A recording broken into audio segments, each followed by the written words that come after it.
Hello, viewers. My name is Adam. No, I'm Aaron. This is Thinking Media Productions. Bring you another movie review. So we went ahead and we watched Avatar: The Way of Water. James Cameron is a very prolific filmmaker. Yeah, there is no doubt that man has reinventalized cinema as we know it.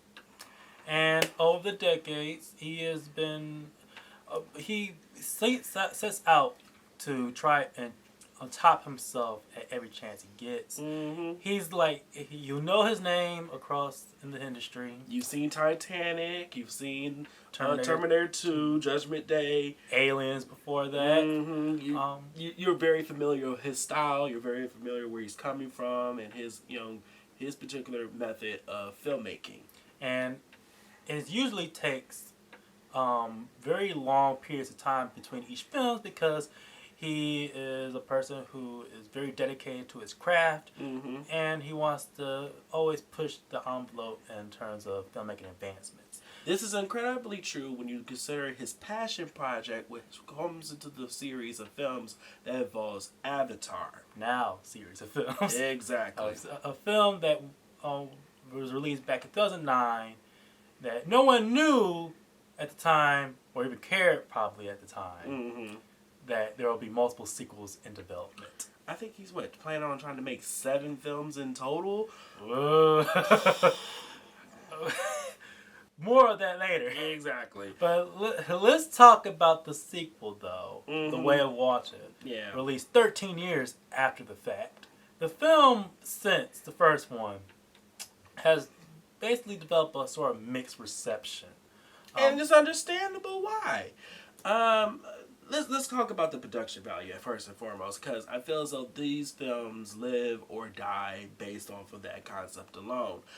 He spends and his time and energy and money and all of that into making these films look incredible. Look and sound incredible. Exactly. First film was a stunning achievement in 3D technology and motion caption storytelling. Basically, pushing set a whole new trend of basically filmmaking in those two major fields. And he set out to even one up himself in this regards. Of the motion capture has basically added more depth into the performances of the actors. Yes. The VFX quality wise is basically help with the assistance of new 3D filmmaking.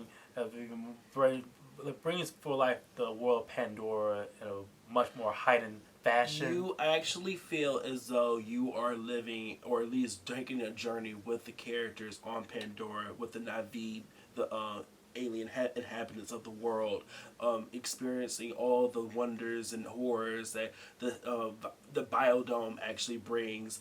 You feel the Banshee's flight, you feel the water, you feel everything, and you're like literally. It's almost as if you don't even need goggles. You don't need anything. These things are right there, and it's almost living and breathing right before you, and that is incredible. Feat of filmmaking in and of itself.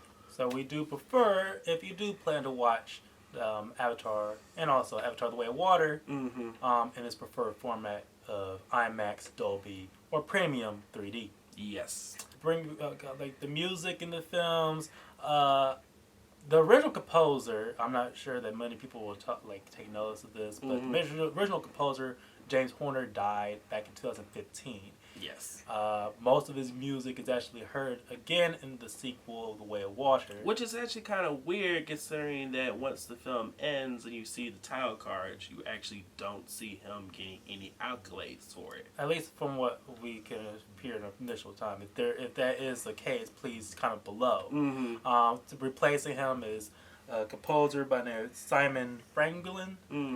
He's been he also helped out in some other James Cameron properties, mainly as an understudy and of sorts, doing some arrangements. Yeah. He added some new vocals, lyrics to the score itself, mostly particular some to bring new life to the new faction of Na'vi characters. And that's something that right there, I truly do appreciate James Cameron and his creative team in doing, is that you actually do have a full sense of the realistic evolution and connections between the creatures and world of Pandora.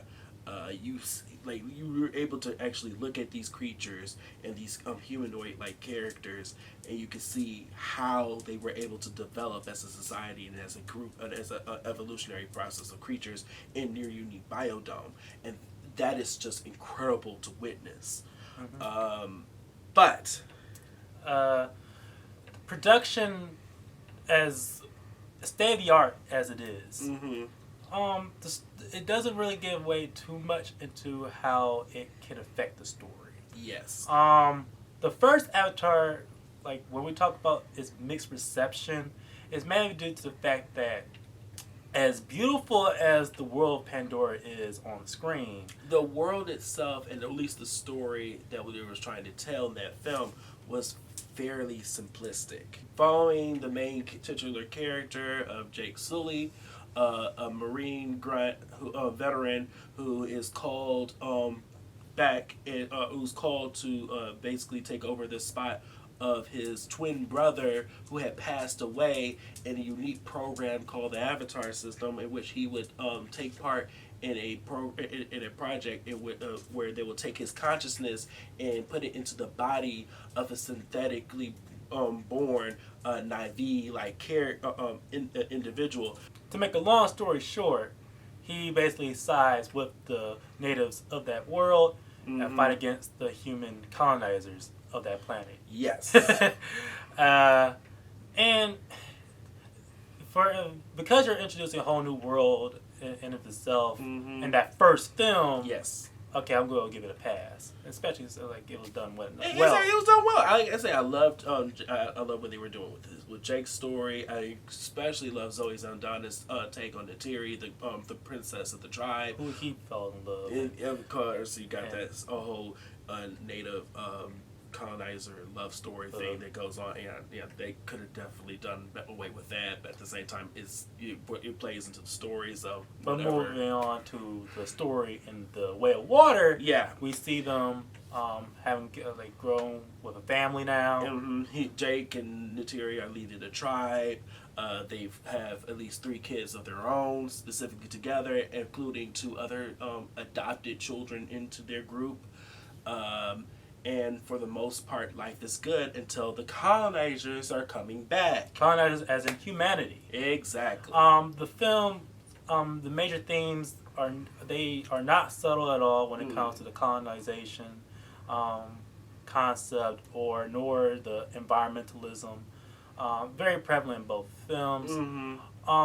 But where as many of the faults that the first film has still is realized even more present in The Way of Water, because now you're just being derivative within yourself. And something that I'm finding, or at least we're finding, that happens to be a big thing for a lot of individuals who goes on and watch these films and are devourers of this particular content of film and media itself, is that you are clearly able to see the beat-by-beat stories that James Cameron has throughout his entire catalog of stories, especially those that have to deal with the concept of water. Yeah, it's just like these films this film is 3 hours long. Yes. The film doesn't need to be that long. No, it absolutely did not.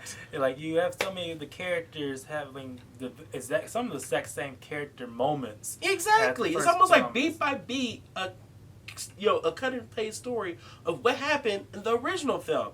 And that's just not enough if you want people to keep coming back for these things. If this is how the story of Avatar is going to play out, there is no need to be trying to stretch this out for 7 films. We could have been done already with the first, but this is where we're at now.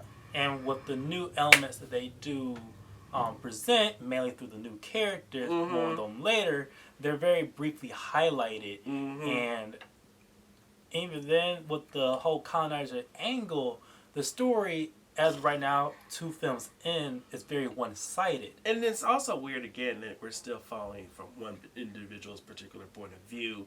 I feel as though this could have been, switched off to somebody else's point of view. Or just be like the ensemble. Like, it's weird because even though it's an ensemble, you have if you can notice, this film is being narrated. Mm-hmm. And the narration is done in past tense. Yes. So, already right off the back, if there's 7 films in, unless there's a major shift in perspective and going it forward, desperately needs that.